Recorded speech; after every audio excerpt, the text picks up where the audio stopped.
Party बना ली है जो पीडीए की जरूरत पड़ गई सर? मेरे साथी, पीडीए पहले बना, इंडिया बाद में बना, और उसके बाद मैंने कई मौकों पर कहा कि इंडिया गठबंधन जरूर है, लेकिन हमारी स्ट्रेटेजी पीडीए है और पीडीए ही एनडीए को हराएगा। जहां तक सवाल प्रदेश में जहां चुनाव हो रहे हैं, ये बात इंडिया गठबंधन को साफ कर देनी चाहिए थी कि प्रदेश इस दस पर कोई समझौता नहीं होगा। मुझे लगा जब मध्य प्रदेश के नेता ने और उनके जो पूर्व मुख्यमंत्री रहे, उन्होंने हमसे जब बात की और कहा कि आप किन सीटों को चाहते, तो मैंने उत्तर प्रदेश में या मध्य प्रदेश में जो समाजवादी पार्टी की परफॉर्मेंस थी समय समय के चुनाव में, वो पूरी परफॉर्मेंस भेज दी। और मैंने उससे कहा कि मध्य प्रदेश में कभी हमारा इस हिस्से से विधायक बन गया, कभी उस हिस्से से विधायक बन गया, और हमारी पार्टी से कई बार कई विधायक बने जो आज दूसरे दल में भी चले गए, कांग्रेस में भी चले गए। और मैंने याद दिलाया कि जिस समय कांग्रेस को समर्थन की जरूरत थी, उसमें सबसे पहले समाजवादी पार्टी के विधायक ने समर्थन किया था और सरकार बनी थी। हम बीजेपी के खिलाफ हैं, और जिस समय भी कांग्रेस के नेताओं से बात हुई, उस समय मैंने कहा कि हम बीजेपी को हराना चाहते हैं, जो हमसे सहयोग लेना चाहो ले लो।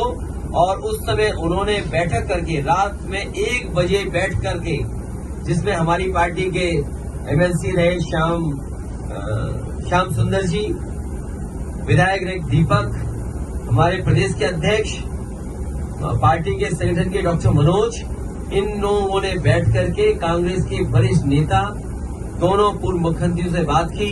उन्होंने रात के 1 बजे जब मीटिंग खत्म हुई, उन्होंने आश्वासन दिया कि 6 सीटें लगभग आपको दी जा सकती हैं, और वो खबर अखबार में भी छपी। मुझे भरोसा हो गया कि 6 नहीं, कम से कम 4 दे देंगे। लेकिन जब सूची आई कांग्रेस की, तो जो हमारा सिटिंग एमएलए है, उस पे भी उन्होंने प्रत्याशी घोषित कर दिया। इसलिए मजबूरी में समाजवादियों को अपने जहां मजबूत क्षेत्र है, वहां पर कार्यकर्ताओं की भावना को समझते हुए हमें लड़ाना पड़ रहा है। मैं ये भरोसा दिलाता हूं कि समाजवादी पार्टी उन्हीं सीटों पे लड़ेगी जहां पार्टी का संगठन है, या संगठन उनको कहेगा हम बीजेपी को हराना चाहते हैं, उस लक्ष्य में हम लोग आगे बढ़ेंगे। और जहां तक सवाल है एक कांग्रेस नेता के बारे में, आजमगढ़ का रिश्ता समाजवादियों से बहुत गहरा है। अगर कोई आजमगढ़ पर टिप्पणी करेगा तो वो लोग भी सुनने के लिए तैयार रहे, या फिर सोच समझ करके बोले। अगर अपने बड़े नेताओं से पूछ करके बोल रहे हैं आप, तो बात अलग है। लेकिन अगर आप आजमगढ़ पर कुछ बोलेंगे, जो इमोशन आजमगढ़ से समाजवादियों का है, हो सकता है कांग्रेस का इमोशन रायबरेली और अमेठी में भी वही हो।